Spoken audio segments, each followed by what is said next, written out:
안녕하세요. 지방대학교에서 교수로 재직 중인 50대 여성입니다.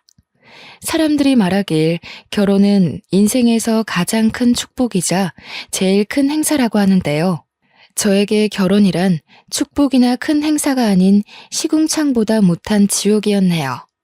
살면서 가장 후회되는 선택을 꼽으라면 그건 아마도 결혼일 거예요. 그래서 결혼을 고민하는 후배나 졸업한 학생들이 있다면 이 말은 꼭 말해주곤 합니다. 나이가 쫓겨 어쩔 수 없이 선택하게 된 결혼은 하지 말라고요. 가장 사랑하는 사람과 함께해도 어려운 것이 결혼인데 확신을 갖지 못한 사람과 하는 결혼은 파국으로 치닫을 게 뻔하거든요. 저희 때만 하더라도 여자들은 많이 가르칠 필요 없이 고등학교만 졸업하면 시집을 보내자는 주의였어요. 주변에도 보면 고등학교를 졸업한 후 대학교를 진학하지 않고 바로 시집을 가는 것을 심심찮게 볼 수 있었죠. 그렇지만 저는 교수로 일하고 계시는 부모님 덕분에 무사히 대학교까지 마칠 수 있었네요. 부모님께서는 남자 여자 가릴 것 없이 사람은 배워야 성장한다며 공부하는 것을 정말 많이 강조하셨거든요. 그 덕분에 경제적 여유가 없다면 들어가지도 못할 사립대학교에 들어가서 많은 것을 배우고 경험할 수 있었는데요. 고등학교 때까지만 하더라도 통금 시간이 10시를 넘지 못할 정도로 엄하셨던 부모님께서는 대학교를 입학하자 성인이니 마음대로 하라며 통금 시간을 풀어주시더군요. 그래서 마음껏 대학교 시절을 즐길 수 있었네요. 그리고 대학교 2학년이 되던 해 남편을 만나게 되었습니다. 남편은 법학과에 재학 중인 복학생으로 또래 남자들보다 듬직한 면이 있었어요. 묵묵히 뒤에서 챙겨주는 듬직한 모습에 반해 남편과 연애를 시작하게 되었고요. 그리고 연애를 한 지 6개월 후 저희는 평생을 함께하기로 약속을 하게 되었는걸요. 뱃속에 소중한 새 생명이 찾아왔거든요. 임신 테스트기에 두 줄이 뜬 것을 처음 확인했을 때에는 아무것도 하지 못한 채 그저 방 안에 틀어박혀 있었어요. 물론 새로운 생명이 뱃속에 찾아온 것은 큰 축복이었지만 22살이란 나이는 예고도 없이 들이닥친 변화를 받아들이기 힘들었습니다. 아무리 준비를 열심히 했다고 해도 예상하지 못한 사고가 생기는 것이 출산인데 준비는커녕 아직 대학교도 졸업하지 못한 학생에게 큰 부담이 되는 것은 사실이잖아요.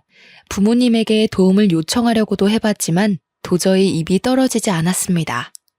오히려 부모님에게 임신 사실을 들킬까 헛구역질이 나와도 꾹 참고 입안에 밥숟가락을 쑤셔 넣기 바빴죠. 그러다 용기를 내어 남편에게 임신 테스트기를 건넸어요. 분명 남편 또한 골머리를 앓으며 한숨을 푹푹 쉴 게 뻔했기에 아무 말 없이 점점 심각하게 변해가는 남편의 얼굴을 응시할 뿐이었네요.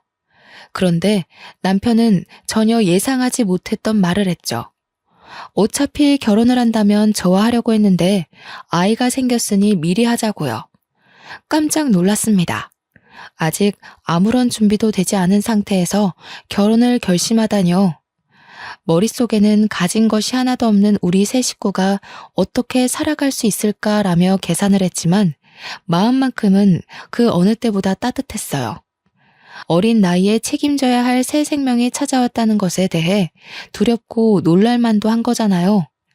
결혼하자는 남편의 말을 듣자 그동안 녹이 쓴 사슬처럼 엉켜있던 안 좋은 생각들은 단번에 잘려나갔죠.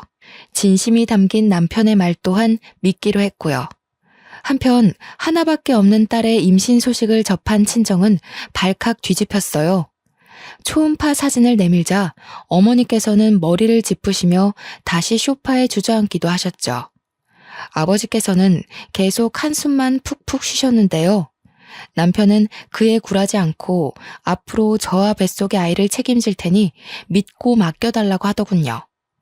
시부모님 또한 교수로 친정 부모님과 잘 아는 사이였기에 부모님께서는 별다른 반대 없이 저희의 결혼을 허락하셨네요.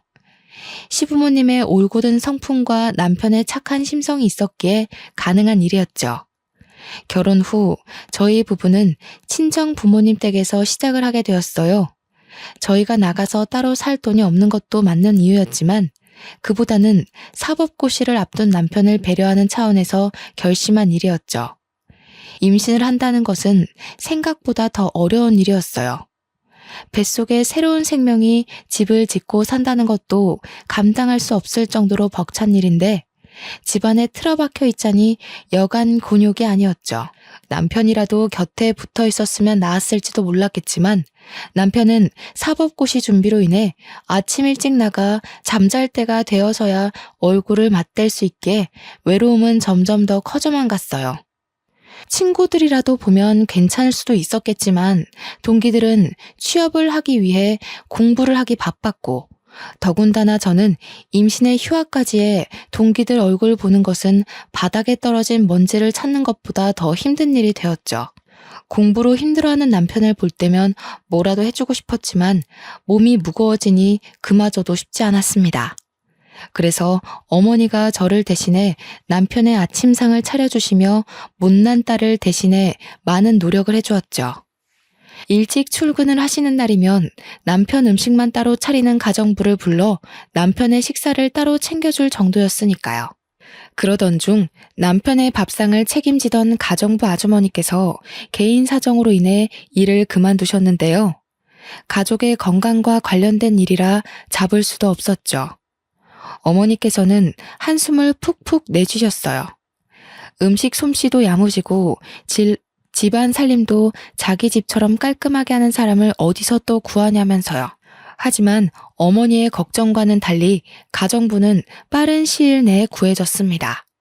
새로운 가정부는 반찬 가게에서 일을 해서 그런지 음식 솜씨가 야무진 덕에 입덧으로 힘들어하는 저의 입맛까지 돋구어줄 반찬들을 덤으로 만들어주기까지 했어요.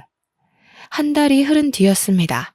우물쭈물 거리던 가정부는 공장 기숙사에서 생활하던 아들이 퇴사를 하면서 갈 곳이 없어졌다면서 쪽방에서 아들과 함께 생활해도 되냐고 묻더군요. 일도 꼼꼼하게 잘하고 친절하게까지 한 가정부이기에 부모님에게 직접 말씀을 드렸어요. 부모님 또한 쪽방에서 같이 지내는 것을 흔쾌히 허락하셨고요. 그날 밤 가정부는 고맙다면서 일하는 시간이 끝났는데도 즐겨 먹던 백설기를 손수 만들어 건네주었어요. 마침 배가 고팠던 차라 가정부가 건네준 뜨끈뜨끈한 백설기를 손으로 찢어 먹었죠. 그런데 안방을 둘러보던 가정부는 백설기를 먹는 모습을 보며 혀를 찼습니다. 아니, 근데 아직 결혼한 지 1년도 안 된 새색시방이 너무 훤해서 어째? 마누라 보고 싶어서 일하던 것도 내팽겨치고 와야 될 때인데. 처음부터 부부관계가 이렇게 미적지근해서 어째? 괜히 색심한 고생을 하네. 에휴, 근데 솔직히 나는 색시 남편 처음 볼 때부터 마음에 안 들었어. 사람이 자기 가족 감싸는 푸근한 게 있어야 되는데 생긴 것도 어디 남의 밥 뺏어 먹는 족제비처럼 생겨가지고. 에이, 그이가 얼마나 다정한데요. 지금 시험이 얼마 안 남아서 예민해서 그래요. 이해해야죠. 어디 곱비 풀린 말이 주인 말 잘 듣는 거 봤남? 남자란 자고로 절대 도망 못 가게 고삐를 제대로 당겨야 한다니까. 색시 뱃속에 남편 휘어잡을 수 있는 제일 좋은 고삐가 들었는데 그걸 왜 못 써? 서로 죽고 못 살아도 유지하기 힘든 게 결혼인데 자고로 남자는 잡을 수 있을 때 휘어잡아야 사는 게 편하다니까. 에이, 그런 거 아니에요. 그이가 내색을 안 해서 그렇지 얼마나 잘하는데요. 아이고, 나는 새댁 남편이 잘하는 거 한 번도 못 봤네. 정성이 어디 보이지도 않는 옆구리에 뻗치셨나. 원래 공부 잘하는 놈들이 더 발랑 까진 법이라잖아. 새댁이 속고 있는 거야 지금. 가정부에게서 남편의 뒷담화를 듣고 있자니 솔직히 기분이 좋지는 않았네요. 혀 위에서 미끄러지던 백설기의 맛 또한 퍼석퍼석한 지우개를 먹는 것 같이 느껴졌고요. 싫은 기색을 내비쳤지만 가정부는 계속해서 남편에 대한 뒷담화를 늘어놓았어요. 그러면서 자기 아들에 대한 칭찬 또한 동시에 늘어놓았죠. 아들에 대한 가정부의 자랑은 커다란 포대자루 안에 담아도 넘칠 것만 같았습니다. 절대 끝날 것 같지 않은 가정부의 수다에 이불 끄트머리를 잡아 끌며 침대에 누웠어요. 가정부는 그제서야 쟁반을 가지고 안방에서 나갔죠. 혼자서 생각해 보아도 가정부가 했던 남편에 대한 뒷담화는 정말 기분이 나빴어요. 하지만 곱씹으면 곱씹을수록 가정부의 말이 아예 틀린 것은 아니더군요. 남편이 여자 문제로 속 썩인 일은 없었지만 그렇다고 딱히 저희 가족에게 잘한다는 생각은 들지 않았거든요. 어머니가 쏟는 정성을 남편은 고마워하기는커녕 당연하게 여겼죠. 그뿐만이 아니었습니다. 시험이 다가올수록 남편은 완전히 다른 사람이 된 것처럼 화를 내었고 남편의 날카로운 태도는 가뜩이나 임신으로 예민해져 있는 저에게 큰 충격을 가져다 주었어요. 시험이 다가오니 예민해지는 건 당연하다고 스스로에게 위안을 삼아 보려고 했지만 남편의 행동은 정말이지 도를 지나쳤어요. 남편은 막달이 다가와 화장실을 자주 가는 것 같은 사소한 일도 이해를 하지 못했으니까요. 결국 사소한 갈등은 차곡차곡 쌓여 각방을 쓰는 지경에까지 이르게 되었어요. 결혼을 결정짓는 수많은 요인 중 오직 사랑 하나만 바라본 채 결혼을 했었는데 유일하게 결혼 생활을 유지시켜주던 사랑이 빠져나가자 저희 부부의 상태는 간신히 숨만 붙어 상태나 다름이 없었네요. 부모님은 남편이 중요한 시험을 앞둬 그런 거라며 이해하라고 했지만 22살이란 어린 나이는 그것을 받아들이기 힘들었는걸요. 그러던 중 남편의 본심을 확인할 수 있는 사건이 터지게 되었습니다. 남편과 부모님이 모두 아침 일찍 집을 나간 날이었어요. 매일 똑같은 집에 박혀 있으니 너무 따분하고 심심하더라고요. 그래서 집 근처 공원에 산책을 나가게 되었죠. 그런데 걸은 지 얼마 되지도 않았을 때 갑자기 아랫배에 엄청난 복통이 느껴졌어요. 누군가 말라 비틀어진 행주를 계속해서 쥐어짜는 듯한 아픔이었죠. 처음 느껴보는 생생한 고통에 119를 부를 생각도 하질 못했습니다. 그 순간 머릿속에 떠오른 것은 남편밖에 없었고요. 그래서 공원 벤치에 앉은 채 남편에게 전화를 걸었는데요. 자꾸만 조여오는 고통에 울먹이며 전화를 하자 남편은 다짜고짜 짜증부터 냈어요. 야, 내가 의사냐? 아프면 119에 전화를 해야지 왜 나한테 전화를 하고 난리야. 그러게 배가 남산만 하면 가만히 집에라도 박혀있던가. 뒤룩뒤룩 살찐 거 자랑하고 싶어서 밖에 나간 거냐?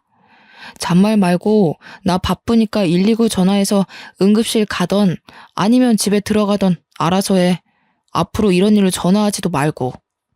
전화가 뚝 끊기고 잠시의 고통을 잊을 만큼 남편의 언행은 충격적이었습니다. 아무리 무심한 남자라 할지라도 자기 아이를 임신한 상태로 아프다고 하면 신경 쓰는 것이 당연한 거잖아요. 남편의 말이 어찌나 충격적이던지 볼가를 축축하게 적시던 눈물마저 쏙 들어갈 정도였어요. 하지만 이내 아픔은 다시 찾아왔고 어쩔 수 없이 가정부에게 전화를 걸게 되었네요. 가정부는 채 4분도 안 되는 시간 안에 달려왔어요. 옆에는 가정부의 아들이 있었고요. 식은땀을 흘리며 배를 움켜잡고 있자 가정부 아들은 실례하겠다는 말과 함께 저를 번쩍 안아들었습니다. 임신으로 살이 많이 찐 상태로 힘들었을 텐데 가정부의 아들은 힘든 기색 하나 보이지 않았죠. 가정부와 가정부의 아들이 힘써준 덕분에 병원에 늦지 않게 도착할 수 있었는데요. 다행스럽게도 의사는 갑작스러운 움직임으로 배가 뭉쳐서 그런 것일 뿐 유산은 아니니 안심하라고 하더라고요. 그 말을 듣자 팽팽하게 당겨졌던 신경이 풀어지는 것을 느꼈어요. 옆에 있던 가정부 또한 덩달아 안도의 한숨을 내쉬었고요. 아이고 천하의 매정한 놈. 자기 새끼 가진 마누라를 이렇게 천대하나? 색시, 아무래도 이 결혼 잘못한 것 같아. 지금도 이렇게 천대를 하는데 나중에 색시가 나이 먹어서 아플 때도 제대로 들여다보기나 하겠어? 애 생각해서 참고 산다 생각하지 말고 이참에 이혼해버려. 평생 옆에 두고 속 끓일 바에는 깔끔하게 갈라서는 게 낫지. 가정부의 아들은 툭툭 가정부의 팔꿈치를 쳤습니다. 그만하라는 뜻이었죠. 무뚝뚝한 얼굴로 작은 것까지 세심하게 배려하는 남자를 보자 그동안 남편이 얼마나 무심했는지 다시 한번 깨닫게 되더군요. 택시에서 내린 후에도 가정부 아들은 계속해서 몸 상태를 걱정하며 자신의 등에 업히라고 했어요. 가정부 아들의 등은 참 넓고 따뜻했는데요. 가정부 아들에게 감사한 마음을 느끼는 한편 남편이 원망스럽기도 했네요. 결혼을 한다면 다른 남자가 아닌 남편이 업어줄 거라고 생각했거든요. 가정부에게 자초지종을 들은 부모님께서는 화들짝 놀라시며 평소보다 이른 시간에 퇴근을 하고 집에 돌아오셨어요. 집안에 있던 온 식구들은 한데 모여 몸 상태를 걱정해 주었습니다. 남편 한 사람만 빼고 말이에요. 남편은 자정이 넘는 늦은 시간이 되어서야 집에 들어왔는데요. 몸 상태를 걱정해주기는커녕 다짜고짜 아이가 태어나면 유전자 검사를 하자고 말하더군요. 황당했습니다. 갑자기 유전자 검사라뇨. 그래서 왜 그런 거냐고 되묻자 남편은 제 뱃속에 있는 아이가 자기 자식인지 의심스럽다고 했어요. 당신 그게 무슨 말이야? 당신이 애 아빠가 아니면 뱃속에 있는 애 아빠는 누군데? 그러니까 당당하면 검사해보자니까. 어려운 거 아니잖아. 그냥 확인 한 번만 시켜주면 되는 걸. 뭘 그렇게 화를 내? 유전자 검사에서 내 자식인 거 나오면 아무 문제 없잖아. 당신 그럼 설마 지금까지 나 의심하고 있었던 거야? 어떻게 그럴 수가 있어? 나한테 남자는 지금까지 당신 하나밖에 없다는 거 세상 사람들이 다 아는데 이제 와서 의심을 한다고? 봐봐. 지금도 찔리는 게 있으니까 아무 말 못하는 거잖아. 순진하게 생긴 얼굴에 속아서 내가 코를 꿰었지. 내 다리 걸고 넘어지고 싶어서 일부러 다른 남자에 임신한 거일 수도 있지. 볼품없는 네 인생에 변호사 남편 만나는 게 쉬운 일은 아닐 테니까. 진짜 변호사 남편이 가지고 싶었으면 아직 사법고시도 못 치른 당신이랑 사귀는 게 아니라 죽이 되든 밥이 되든 변호사들이랑 맞선을 받겠지. 뱃속에 아기까지 책임지겠다고 큰 소리 뻥뻥 칠 때는 언제고 갑자기 이러는 이유가 도대체 뭔데? 갑자기 가장의 책임도 남편의 책임도 내던지는 남편의 태도가 참 궁금했습니다. 처음부터 막대 먹었으면 놀라지 않았겠지만 세상 제일 다정하던 남편이 갑자기 처음 보는 사람인데도 더 냉랭하게 굴다뇨. 말이 안 되잖아요. 그래서 꼭 이유를 알아야 했죠. 교수 집안이라고 해서 떨어질 떡이라도 떨어질 줄 알았는데 이건 뭐 떡이 아니라 떡 부스러기도 안 떨어지니. 변호사만 되면 어떻게든 변호사 사위 모셔가겠다고 내놓으라는 재벌집에서 선짜리 들어올 텐데 너무 억울해서. 나도 너네 집이 개털 날리는 집인 줄 알았으면 장가 안 왔지. 그동안 진심이라고 생각했던 남편의 태도는 모두 돈을 노리고 만들어진 가짜였던 것이죠. 길 가다 맨홀 구멍 아래로 떨어진다 해도 남편에게 받은 충격보다는 덜할 것 같았어요. 지금까지 인생의 동반자라고 믿어 의심치 않았던 남편의 실체가 사람을 돈만 보고 판단하다뇨. 시커먼 남편의 실체를 알게 된 후 부부관계는 회복할 수 없을 정도로 나빠졌는데요. 고작 5개월이란 시간 동안 죽고 못 살았던 남편과 죽이고 싶을 정도의 앙숙이 되다니 결혼이라는 것이 참 우스웠네요. 사기꾼인 줄도 모르고 남편에게 홀려 임신까지 한 스스로가 너무 한심하게 느껴졌어요. 죽을 줄 모르고 불길에 뛰어드는 나방과 별반 다를 게 없었으니까요. 부부의 관계가 틀어진 것과 별개로 시간은 잘만 흘러갔고 남편은 공들여 준비한 사법고시에 보기 좋게 떨어졌습니다. 남편은 이것 또한 저의 탓으로 돌렸어요. 제가 재수가 없어서 떨어진 거라면서요. 결국 배려라고는 눈 씻고 찾아볼 수 없는 남편에게 이혼을 신청하게 되었습니다. 남편 또한 저 같은 여자와 더 이상 살 수 없다며 이혼을 흔쾌히 받아들였고요. 이혼 후 아무것도 먹지 못할 만큼 힘든 시간을 보냈어요. 하지만 힘든 몸과는 다르게 뱃속에 있는 아이는 무척무척 자라만 갔죠. 아이는 쌀이 눈이 쏟아지는 추운 겨울 세상에 나오게 되었죠. 부모님은 고생했다면서 손수 끓인 미역국을 떠먹여 주셨는데요. 함께 해주는 부모님을 보면 감사하다가도 태어난 아이들 사진을 보며 기뻐하는 다른 남편들을 볼 때면 눈물이 핑 돌았네요. 이혼한 저는 절대로 느낄 수 없는 기쁨인 거잖아요. 부모님께서 출근을 하시는 날이면 부모님을 대신해 가정부가 수발을 들어주었어요. 그리고 가정부 올 때면 함께 따라오던 남자는 퇴원일이 되자 품에 꽃다발을 안겨주었습니다. 건강하게 아이를 낳은 것을 축하한다면서요. 전 남편에게는 받지도 못했던 꽃다발을 받자 눈물이 핑 돌더군요. 울적했던 기분 또한 나아지는 것 같았고요. 그 후에도 가정부 아들은 자신이 자처해 같이 병원을 가는 등 비어있는 남편의 역할을 대신해 주었어요. 알뜰살뜰하게 저희 모자를 챙겨주는 가정부 아들 덕분에 닫혀있던 마음을 조금씩 열게 되었죠. 그 따뜻한 마음에 힘입어 다시 복학을 하게 된 것이고요. 육아와 학업을 병행하는 것은 정말 힘든 일이었어요. 하지만 그럼에도 아들에게 부끄럽지 않은 엄마가 되기 위해 이악 물고 버티게 되었죠. 고개도 가누지 못했던 아들이 돌이 지나자 부모님께서는 슬슬 재혼 이야기를 꺼내셨는데요. 아직 이혼에 대한 아픔이 채 가시기도 전에 재혼 이야기가 나와 껄끄럽기는 했지만 부모님이 얼마나 걱정하시는지 알기에 어쩔 수 없이 선자리에 나가게 되었습니다. 맞선에 나온 남자들은 적게는 5살에서 많게는 10살까지 차이 나는 이혼남 뿐이었어요. 남자들은 이혼녀라는 이유만으로 무례하게 구는 구석이 있었는데요. 그럴 때마다 항상 따뜻하게 배려해주던 가정부 아들이 생각났습니다.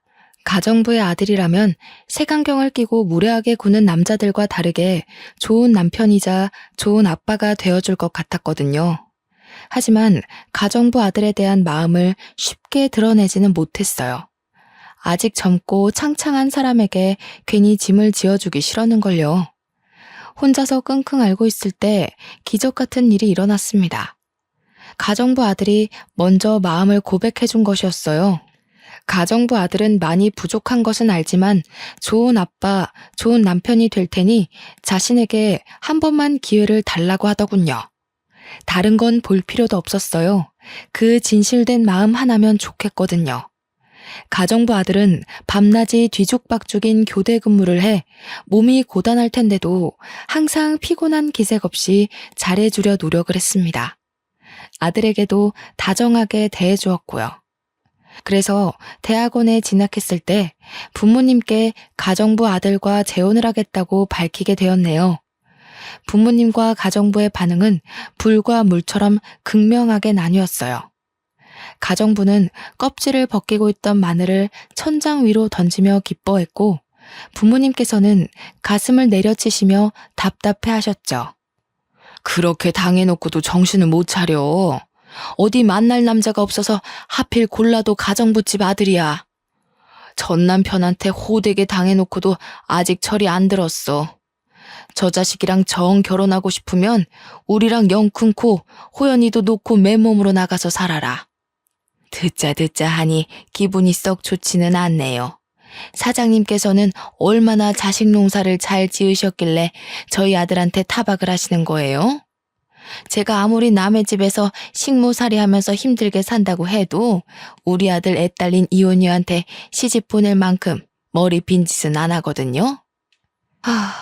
아무리 우리 딸이 애 딸린 데가 이혼을 했다고 해도 이건 급이 안 맞아도 너무 안 맞죠? 아줌마는 눈 없어요? 딱 보면 알 수 있잖아요.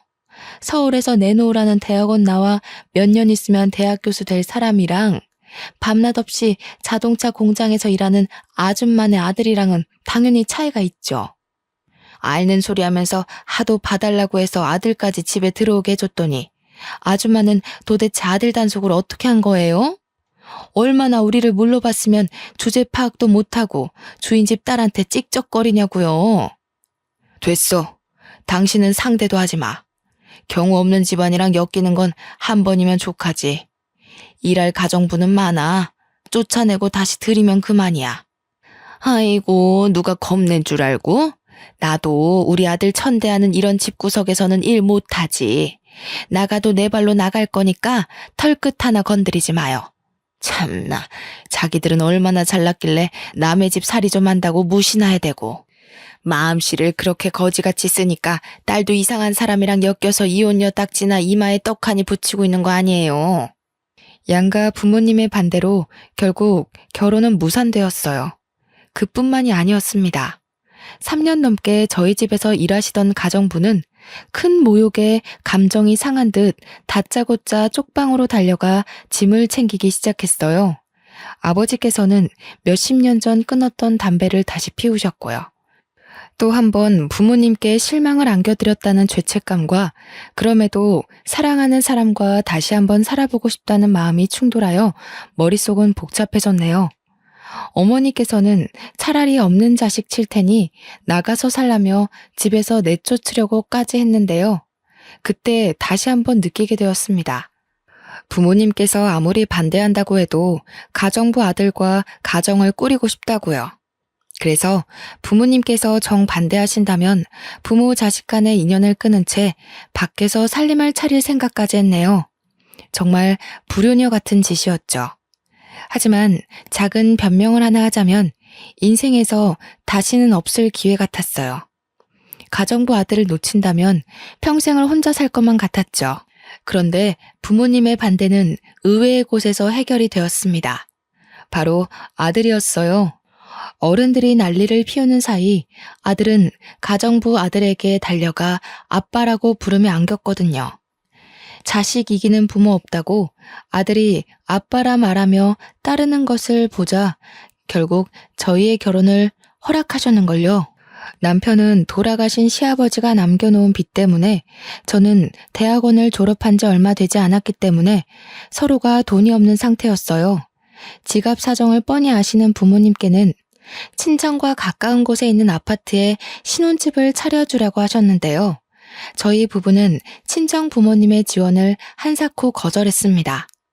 부모님의 가슴에 2번씩이나 상처를 낸 주제에 지원까지 받는다면 너무 염치가 없을 것 같았거든요. 그래서 결혼식도 올리지 않은 채 있는 돈 없는 돈을 탈탈 털어 다 쓰러져가는 구축 빌라에서 신혼생활을 시작하게 되었죠. 집이 워낙 낡은 탓에 쑥꼭지를 돌릴 때면 녹물이 나올 때도 있었고 갑자기 불을 켤 때면 바닥에 있던 바퀴벌레를 발견하기도 했지만 그래도 행복한 신혼생활이었어요. 전과는 비교도 할 수 없을 만큼의 행복감과 안정감을 느껴졌죠. 다른 가족들은 없이 살던 남편이 저를 등쳐먹기 위해 일부러 결혼을 한다며 수군거렸지만 오히려 그 반대였어요. 제가 남편의 등에 올라타 남편이 떠먹여주는 밥을 받아먹었거든요. 교대 근무로 힘들 텐데도 남편은 논문 발표와 조교 생활로 지친 저를 위해 손수 아침밥을 차려주었습니다. 아침 일찍 일을 나갈 때면 냉장고 앞에는 잊지 말고 밥을 챙겨 먹고 가라는 메모지가 붙어 있었죠. 냉장고 안에는 지난밤 남편이 만든 김밥이 들어 있었고요. 그뿐만이 아니었어요. 서로 경제적 여유가 되자 남편은 그동안 고졸로 살았던 것이 창피했다며 대학교를 가겠다고 말을 했습니다. 아들을 위해서라도 꼭 대학교 졸업장이 필요하다고 하면서요. 그리고 남편은 방송통신대학교에 들어가 열심히 공부를 했네요.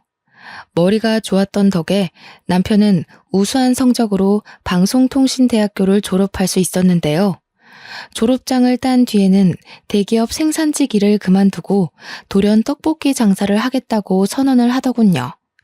의아하긴 했지만 한번 하기로 마음먹은 것은 끝까지 해내는 남편을 믿었기에 남편이 하자는 대로 따를 뿐이었죠. 그런데 문제는 예상치 못한 곳에서 터졌습니다. 남편이 떡볶이 장사를 한다는 것을 들은 시어머니는 다짜고짜 찾아와 문을 열라며 행패를 부리셨어요. 잘 다니던 대기업까지 때려치고 장사를 한다길래 나는 드디어 너가 이혼녀 딱지 떼게 해준 우리 아들한테 근사한 사업체 하나 차려줘서 보답하겠구나 생각했다. 근데 뭐? 학교 앞 떡볶이 장사? 네가 제정신이냐? 어디 귀한 남의 아들한테 떡볶이 장사를 시켜? 그것도 잘 다니던 직장까지 때려치게 만들고 앞길 창창한 총각 등에 이혼녀 딱지 떼고 자식 새끼까지 업히게 했으면 최소한의 양심은 있어야지. 지는 대학원까지 가서 잘난 척 고개 빳빳이 들고 다니면서 어디 남편은 코 흘리게 돈이나 받는 떡볶이 장사를 시킬 수가 있어? 너네 부모도 그러는 거 아니야. 아무리 가정부 아들이라지만 이혼한 지 딸이며 손자까지 걷어줬는데 어떻게 지원 한 번을 안 해줄 수가 있어? 어머니, 그런 게 아니라요. 그이가 하도 떡볶이 장사를 하고 싶다고 하길래. 듣기 싫다. 아무리 내가 너네 집 굳은 일을 했다고 해도 최소한의 예의는 지켜야지. 돈 내주기 싫으면 애라도 낳던가. 신랑 사업하는데 돈도 내주기 싫다. 애도 낳기 싫다. 우리 집 아들이 너랑 네 아들 뒷바라지하는 종이냐? 이런 식으로 할 거면 그냥 깔끔하게 갈라서라. 정말 작정을 하고 오셨는지 어머니는 가방에서 꺼낸 이혼 서류를 바닥에 던지셨어요. 물론 시어머니의 말에 상처를 받기는 했지만 그동안의 일을 뒤돌아보니 정말 제가 너무한 것 같았습니다. 교수가 너무 되고 싶다는 욕심 때문에 남편과의 사이에서 아이도 포기한 채 앞만 보고 달린 거잖아요. 옆에서 남편이 같이 뛰고 있는데도 말이에요. 그래서 잠들기 전 남편에게 슬쩍 물어보았습니다. 아이를 갖고 싶냐고요? 그랬더니 남편은 자신에게 자식은 아들 하나면 된다고 대답을 해주었네요. 그 대답을 들으니 더욱 남편에게 미안해졌습니다. 그래서 고등학생의 과외를 시작해 돈을 모으기 시작했죠.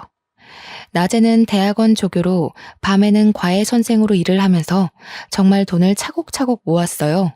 5개월 정도 일을 하다 보니 모아놓은 돈이 제법 묵직했죠. 그 돈을 몽땅 남편에게 넘기며 사업하는 데 보태 쓰라고 하자 남편은 화들짝 놀라며 다시 건네주었어요. 이렇게 큰 돈을 받을 수 없다면서요. 하지만 남편의 품에 밀어주며 이야기했습니다. 그동안 아낌없이 주었던 사랑을 베풀 기회를 날리지 말라고요. 얼마 후 남편은 떡볶이 가게를 차렸는데요. 아내의 돈을 지켜야 한다는 책임감 때문인지 가장으로서의 무게 때문인지 남편은 정말 열심히 장사를 했어요. 주변에서는 남편을 이상하게 보기도 했습니다. 떡볶이 장사라는 것이 원래 나이가 지긋하신 아주머니들이 하는 것이기에 그럴 수도 있다고 생각했죠. 하지만 논란도 잠시였어요. 주변 가게들 중 제일 청결하고 맛도 좋은 남편의 떡볶이는 금세 입소문을 타서 연마을 학교에 다니는 초등학생까지 남편의 떡볶이를 맛보기 위해 줄을 서는 지경에까지 이르게 되었는걸요. 이렇다 보니 다른 가게들이 다 문을 닫을 동안 남편은 혼자서 돈을 쓸어 담았네요. 식을 줄 모르는 인기에 남편은 곧이어 서울 곳곳에 떡볶이 체인점을 내게 되었고 결국 떡볶이 사장에서 프랜차이즈 대표까지 오르게 되었죠. 남들이 뭐라고 수군거리면 끝까지 노력해 성공을 한 남편을 보니 제가 남편의 아내라는 사실만으로도 가슴이 벅차올랐어요. 이런 남자와 결혼한 것은 인생에서 가장 큰 복이라고 생각하기도 했고요.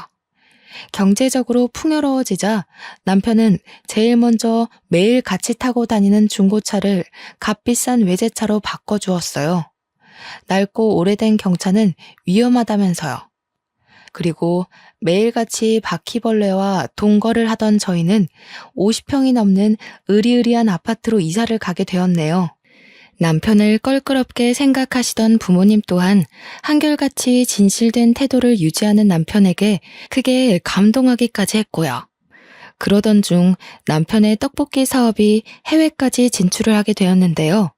남편은 딱 1년 만에 미국에서 영어 공부에 전념하고 싶다고 하더군요.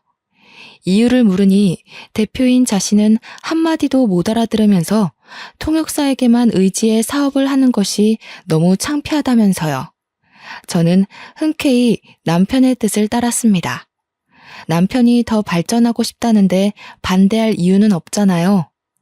남편이 유학을 간 뒤부터 시어머니는 하루도 거르지 않고 저희 집에 출근 도장을 찍으셨어요.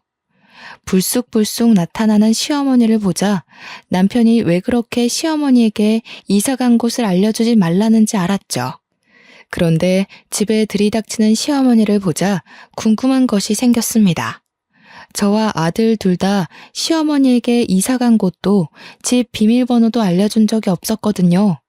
시어머니와 같은 공간에 있는 것만으로도 힘이 들었지만 그것만으로 끝낼 시어머니가 아니었어요. 시어머니는 하루에도 12번씩 별 이유 같지도 않은 트집을 부리시며 저희 모자를 괴롭혔습니다. 때마침 부모님 또한 해외로 나간 상태이고 유일한 방패막이었던 남편 또한 해외로 나간 탓에 고삐 풀린 시어머니를 제지할 사람은 아무도 없었는데요. 시어머니의 구박은 며느리인 저에게만 향하는 것이 아니었어요. 어떻게든 우리 아범 등에 빨대 꽂을 생각만 하고 얼마 전에는 우리 아범한테 차도 받았다지? 이제 보니 뻐꾸기 새끼가 아니라 독품은 독사 새끼가 따로 없구나. 우리 아들한테 남의 지 새끼도 키우게 했으면서 염치도 없이 네가 뭐라고 그 차를 받아? 어머니, 아무리 친손자가 아니라도 그렇지 말씀이 너무 지나치신 거 아닌가요? 아직 20살밖에 안 되네요. 아직 다 자라지도 않은 애 마음에 생채기를 내셔야겠어요. 그리고 그 차는 아범 차가 아니라 제 차예요. 차 바꾼 김에 타고 다니라고 준 거예요. 아이고, 시애미가 군말 없이 가만히 있으니까 앞도 못 보고 다니는 신봉사인 줄 아는 거냐? 아범은 어쩌다가 이런 독사 같은 것한테 홀려서 청춘 바쳐 돈 바쳐 가면서 한평생을 날렸는지. 나는 아직도 네 부모가 우리 아들 내팽개치던 것만 생각하면 불화가 치밀어서 잠을 못 잔다. 근데 정작 장본인은 우리 아범이 벌어다 준 돈으로 호의호식하면서 시엠이 몰래 금태두른 둥지로 이사를 가? 우리 아범한테 조금이라도 미안한 마음이 있거든. 당장 네 자식 새끼 데리고 우리 아범 앞에서 사라져라. 너만 없으면 우리 아범 얼마든지 더 좋은 여자로 새 출발할 수 있어. 시어머니는 저희 모자를 파렴치한 도둑 취급을 했습니다. 시어머니는 남편이 애초에 누구 때문에 아까운 청춘을 날렸는지 모르는 눈치였어요. 그래서 지금까지 속으로만 생각하던 말을 쏘아붙인 거고요. 어머니, 말씀은 바로 하셔야죠. 애초에 그이가 좋은 청춘 다 날려가며 대학교 문턱에도 못 가고 잠 못 자가면서 공장에서 일하던 게 누구 때문인데요. 다 어머니가 이 남자 저 남자 만나면서 그이 돈 까먹어서 그런 거잖아요. 아버님이 남긴 집도 두 번째로 결혼한 남자 도박빚 갚아준다고 홀랑 날려먹으셨다면서요. 어머님, 한 번이라도 그이 마음 생각해 보셨어요? 친부 돌아가시고 장례식도 끝나기 전에 다른 남자랑 놀아난 것도 모자라 유일한 유품 같은 집까지 날라갔을 때 그이가 얼마나 참담했을지 생각이나 해보셨냐고요. 이게 아무리 사람이 화가 난다고 해도 할 말이 있고 못할 말이 있는 거다. 어디 못 배워먹은 천한 기집애처럼 수십 년도 더 된 과거를 들먹여? 너 지금 시엠이 약 좀 잡았다고 그걸로 협박이라도 할 셈이냐? 어디 해봐라. 내가 눈 하나 깜빡 하나. 얼굴에 구멍 하나 났다고 어딜 함부로 떠들어? 내가 그 구멍 다시는 허튼 소리 못하게 확 꿰매주랴? 제 입이 구멍이면 어머니 입도 구멍이겠네요. 며느리 앞에서 할 말 못할 말 구별도 못하고 생각나는 대로 내키는 대로 아무 말이나 함부로 하시니까요. 다른 사람들 다 멀쩡한 총각 인생 망쳐놓은 애 딸린 유부녀라고 손가락질해도 되지만 어머님은 그러시면 안 되죠. 하나밖에 없는 아들, 좋은 시절 젊은 시절 다 날려버리게 만든 사람이 누군데요. 어머님이잖아요. 옛날 생각해서 어머님이랑 어떻게든 잘 지내보려고 노력했지만 이제는 안 그럴 거예요. 하나밖에 없는 소중한 자식 마음 다치게 하면서까지 어머님한테 머리 숙이고 싶지 않으니까요. 걱정이 밀려올 줄 알았지만 그동안 쌓아왔던 모든 것을 털어내서인지 편안하기만 했습니다. 시어머니께서도 이런 성난 모습에 적지 않게 당황하는 것 같았지만 이제 다시는 저와 우리 아들을 함부로 대하지 않겠다는 것에 안심이 되었고요. 시어머니는 곧이어 남편이 올 때까지 한 발자국도 못 움직인다고 했어요. 그래서 바로 남편에게 연락을 남겼죠. 미국은 이미 늦은 시간일 것이 분명한데도 시어머니와 관련된 일 때문인지 바로 연락이 오더군요. 남편에게 연락이 닿자마자 시어머니는 서럽다는 듯이 엉엉 울며 없는 말까지 덧붙여 남편에게 일러 바쳤습니다. 효자 아들이던 남편이 이번에도 자신의 편을 들어줄 거라고 생각하셨던 거죠. 하지만 남편은 단호했는걸요. 가르쳐 주지도 않은 집에 쳐들어가 행패를 부른 것은 시어머니라면서 다시는 저 아들을 괴롭히지 말라고 경고를 날렸거든요. 처음 있는 남편의 단호한 태도에 시어머니는 몹시 놀란 눈치였어요. 남편의 말이 효과가 있었는지 그 후로는 시어머니의 간섭 없는 편안한 나날들을 보내게 되었네요. 남편이 없는 생활은 단순했답니다. 수업이 있는 날은 대학교로 가 강의를 하고 강의가 없는 날에는 밀린 집안일을 하고 논문을 쓰면서 하루하루를 보냈죠. 아무런 문제 없는 평온한 날이 이어지다 보니 비어있는 남편의 옆자리가 참 그립더군요.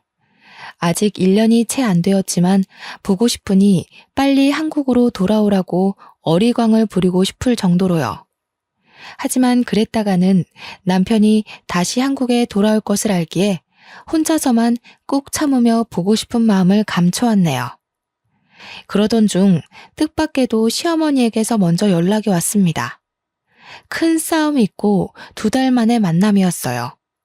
집 근처 카페로 가자 시어머니께서는 다짜고짜 이혼 협의서를 내미셨죠. 깜짝 놀라며 이혼 협의서와 시어머니를 번갈아 가면서 보았는데요. 시어머니는 사인부터 하라는 양 서명란을 툭툭 가리키셨어요. 불려우 같은 것이 우리 아들을 어떻게 홀렸는지는 모르겠지만 그만하고 이혼해라.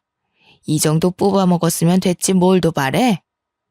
그건 결혼 당사자들끼리 선택할 문제지 어머니가 나서서 재촉하실 일이 아닌 것 같아요.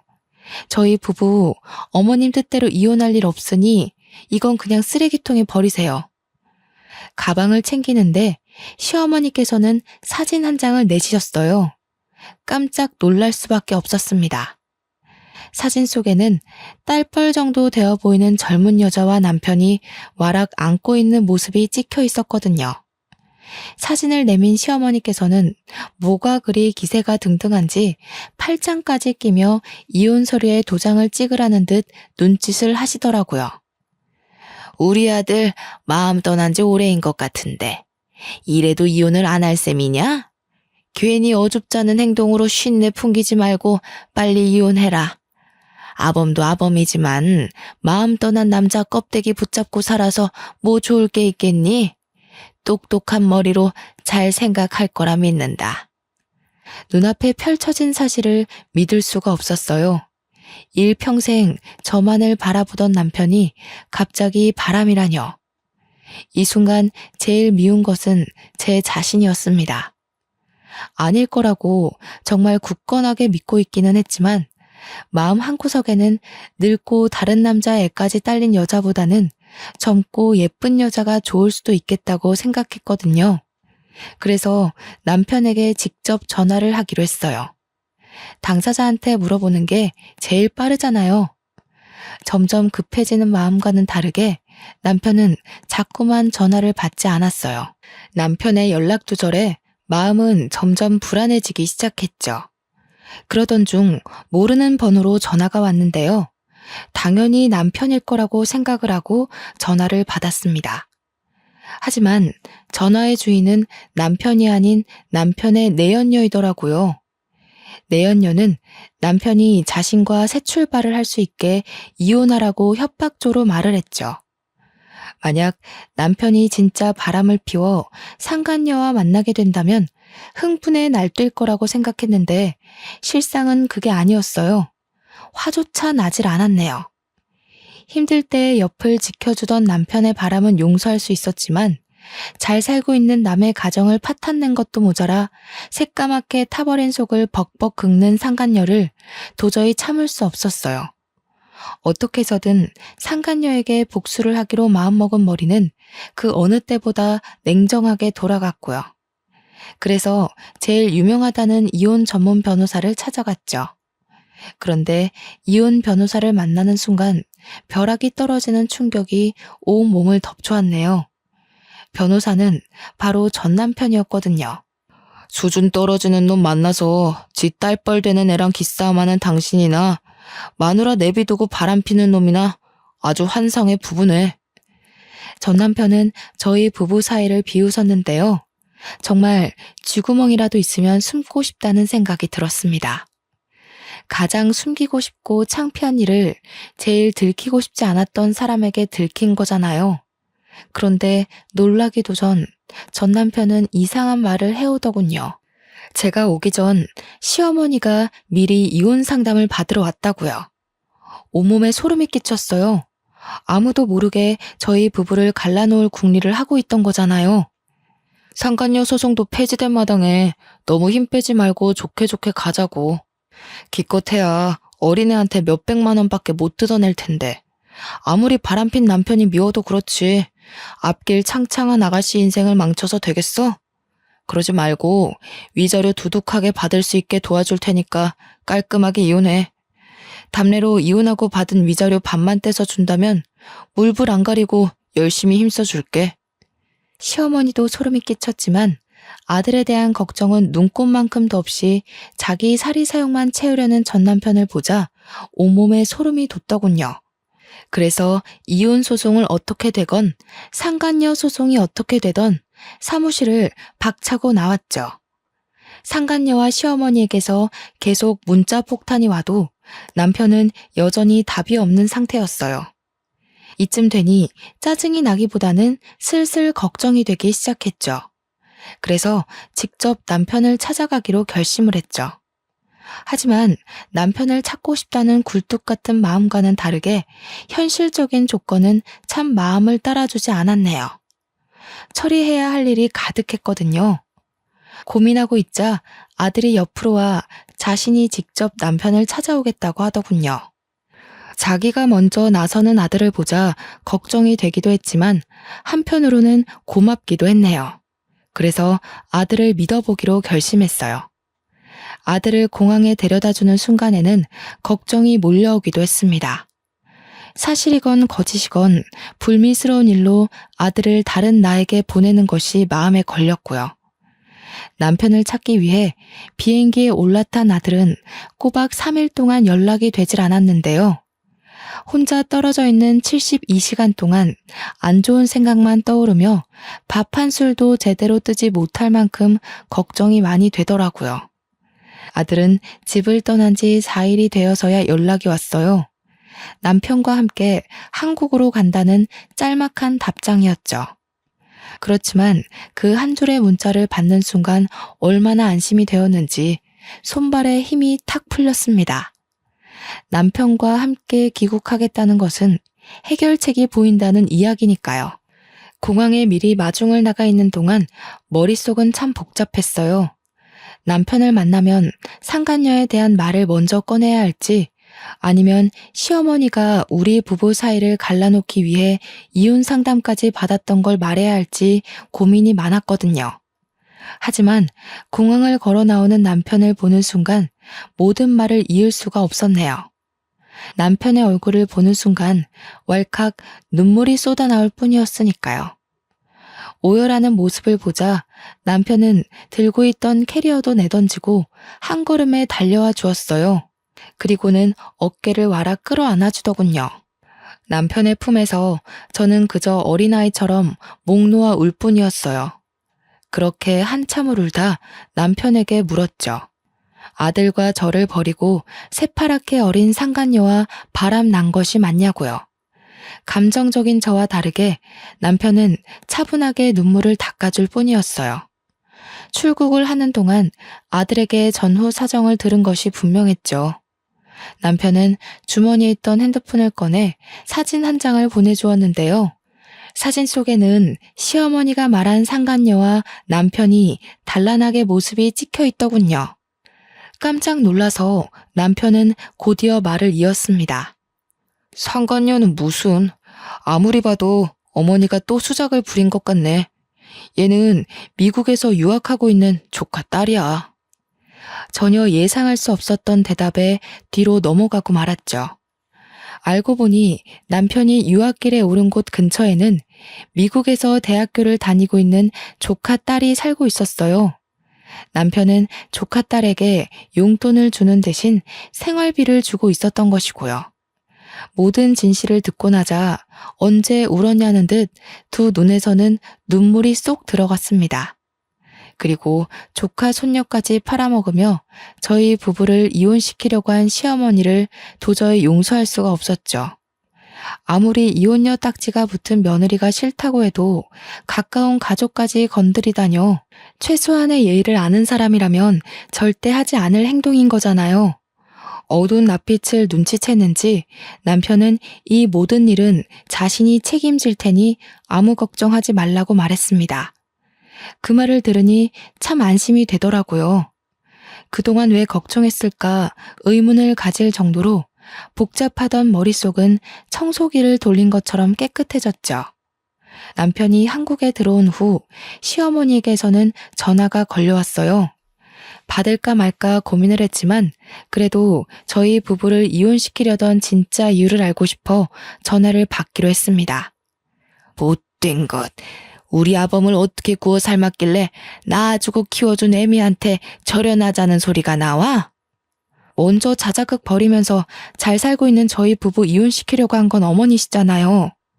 절연하고 사는 것도 어머니가 선택한 일이니 저한테 이러셔도 해드릴 수 있는 게 없어요. 오냐, 이제 보니 네 전남편이랑 너도 모두 한패였던 게구나. 내가 가만히 있을 것 같으냐? 당장 우리 아범한테 네가 전부하고 바람이 났다고 말을 해줘야지. 네? 그게 무슨 말씀이세요? 시침이 떼지 마라. 너야말로 시애미 사다리도 없는 구렁텅이에 빠뜨리려고 전부랑 같이 작당 모의한 게 아니냐. 아이고, 돈에 눈먼 놈인 줄 알았더니 꼬레지도 전 남편이라고 저 몹쓸 것 편을 들었던 게지. 알아들을 수 없는 말 투성이었어요. 이미 인연이 끝난 지 수십 년도 더 된 전 남편 이야기를 꺼내다녀. 그래서 당장 전 남편이 다니는 로펌으로 찾아가 바른 대로 말하라고 난리를 피웠죠. 그랬더니 망연자실에 있던 전 남편은 그제야 숨겨져 있던 진실을 실토하더군요. 사건의 발단은 시어머니가 전 남편을 찾아오면서부터였어요. 시어머니는 전 남편에게 거액의 돈을 쥐어주며 저희 부부를 이혼시킬 계략을 세웠던 것이죠. 이혼시키는 것을 성공할 시 남편 앞으로 되어 있는 땅을 준다고도 했고요. 시어머니는 주변에서 저를 제일 잘 알고 있는 사람 중 자신의 편으로 끌어들일 수 있는 사람은 전 남편밖에 없다고 생각을 한 것 같았죠. 모든 내막을 알게 된 순간 모든 인맥을 동원하여 전 남편에게 벌을 줄까 생각하기도 했어요. 같은 학교에서 유명한 사내 커플이었기에 쓰레기라고 소문을 내는 것쯤은 일도 아니었거든요. 그렇지만 전 남편은 제가 손을 쓰지 않아도 이미 업계에서 파렴치한 짓을 저지른 변호사로 낙인이 찍혀 있더군요. 이후 전 남편은 아무리 몹쓸 놈이어도 자신이 아들의 친부이니 구해달라며 몇 번씩 전화가 왔는데요. 모든 전화를 깔끔하게 무시했네요. 현재도 앞으로도 아들에게 아버지는 현재의 남편 한 명밖에 없으니까요. 이혼 자작극을 벌인 시어머니는 남편이 다달이 지급하던 생활비까지 끊자 그제서야 상황의 심각성을 알게 된 것 같았어요. 하지만 이미 때는 많이 늦은 상태였죠. 그 후 시어머니는 몇 번이나 찾아와 사과를 했는데요. 남편은 단호했어요. 기본적인 생활을 할 수 있을 만큼의 생활비와 자식된 도리만 할 뿐이었거든요. 시어머니는 이전과 같은 사치스러운 생활을 할 수 없다는 것에 큰 절망을 느끼는 것 같았어요. 그렇지만 제가 할 수 있는 것은 없었네요. 모든 것은 자신이 선택한 길이었으니까요. 모든 것을 해결한 후 저희 부부는 각자의 위치에서 열심히 살려고 노력 중이에요. 남편은 잠도 줄여가며 일할 만큼 바쁘게 지내는 와중에도 결혼 기념일을 잊지 않고 꽃다발을 선물해 주었는데요. 힘들 때나 기쁠 때나 한결같이 사랑을 주는 남편이 옆에 있는 것이 얼마나 기쁜지 표현할 방법이 없네요. 아무리 가장 사랑하던 사람이라고 해도 한평생 살다 보면 지겨워지기 마련이라고 하는데요. 저는 다음 생에도 어렵게 돌아가지 않고 처음부터 남편을 만나 도란도란하게 살아가고 싶습니다.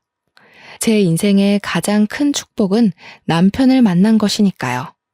지금까지 제 사연 들어주셔서 감사합니다. 여러분도 좋은 인연 만나서 행복하시길 바랄게요.